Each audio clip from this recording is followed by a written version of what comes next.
By now you will have seen some hopefully beautiful drone shots of the new Alfa Romeo Giulia. But I think it's time that we get up close to it. So let's start from the front. At the bottom of the bumper, we find an active carbon fiber splitter. It will actually protrude during cornering and under braking to give you maximum downforce.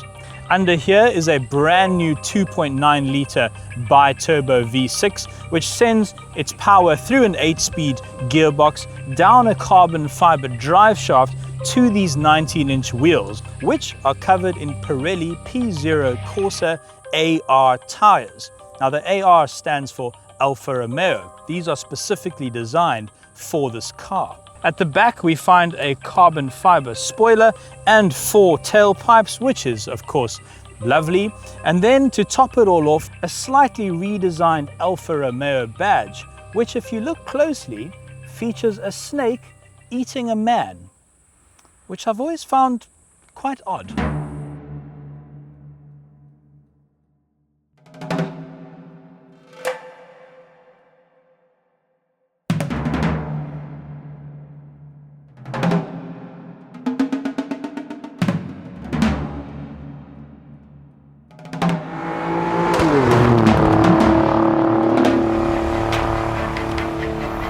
Like we've all been staring at this car for a long time now, drooling over our keyboards as we Googled it like giddy teenagers.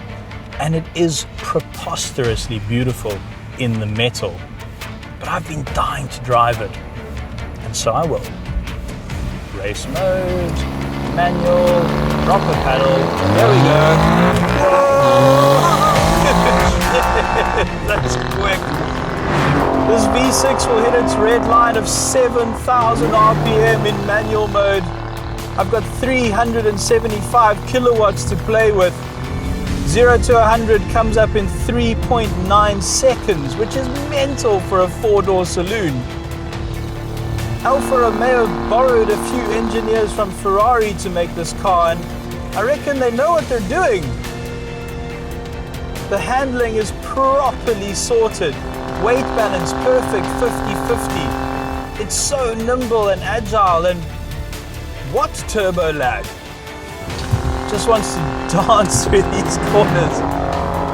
And this engine is superb. I know it's got 2 turbochargers, but I can't feel them. Where's the lag? Let's take a quick scientific look at why the Giulia is so fast. It's because of its power to weight ratio. Now admittedly, this is not a very complicated concept. More power, less weight, the faster you go. At 1,524 kilograms, it weighs almost exactly the same as a BMW M3, but it has an extra 58 kilowatts and an extra 50 Newton meters of torque, which is pretty healthy. And they've managed to keep the weight down by using lots of aluminium and lots of carbon fiber. So the bonnet, the boot and the drive shaft, that's all carbon fiber, as well as a lot of the bits and pieces in here. And this power is all very manageable thanks to Alfa's driving modes, which they call DNA. Now D stands for dynamic and NNA stand for something else. But you do get this special mode called race.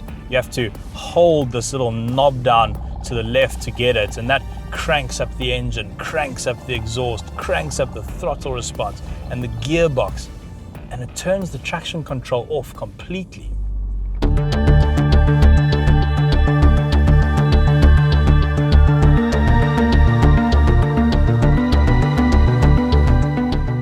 The interior is good, it's very good, but maybe not as good as the Germans. Although I think it is inspired by the Germans. This jog wheel is very Audi-esque and this gear lever is very BMW-ish, but that's not a bad thing at all. There's also a new infotainment system, which I really like. It's nice and easy to use and it looks good. But where the Alfa Romeo is most successful is making you feel like you're in a sports car, maybe even a supercar, This super curvy steering wheel, these big silver flappy paddles, this low bucket seat with its carbon fiber backing, it all makes you feel quite special.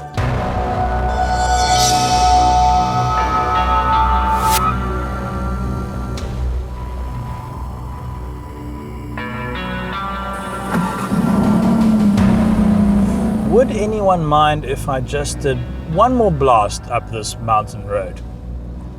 I mean, I was going to anyway. Oh, this engine is sublime. It's a masterpiece, it really is. But I feel like I need to hear it more. It's just a little too muted. I mean, I'm sure it sounds good outside the car, but in here, it feels like I want to stick my head out the window. Give me more oral satisfaction! I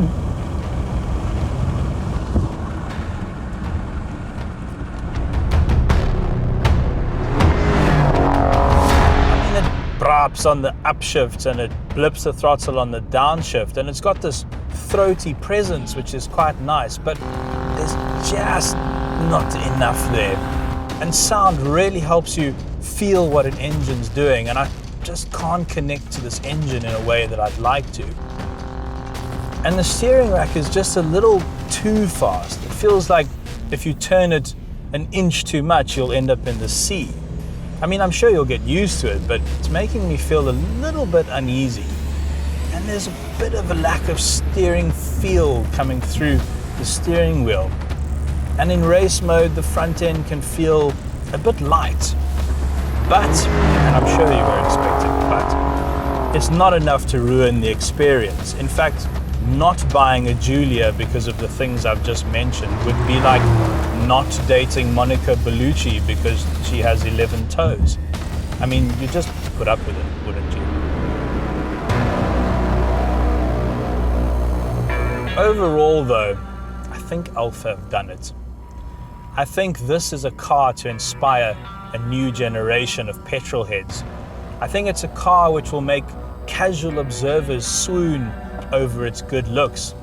A car which does justice to a company which is nearly 107 years old, with a glorious history in motor racing and just generally making exciting cars. This is the car to restore pride in Italy's normal car making culture. A car to stick it to the Germans. A car to be a working class hero amongst the Ferraris, the Lamborghinis, and the Maseratis. This is a car to make Alfa Romeo great again, and a car to make Italy great again. And now, if you'll excuse me, I'll try and sing along to the Italian national anthem. Goodbye.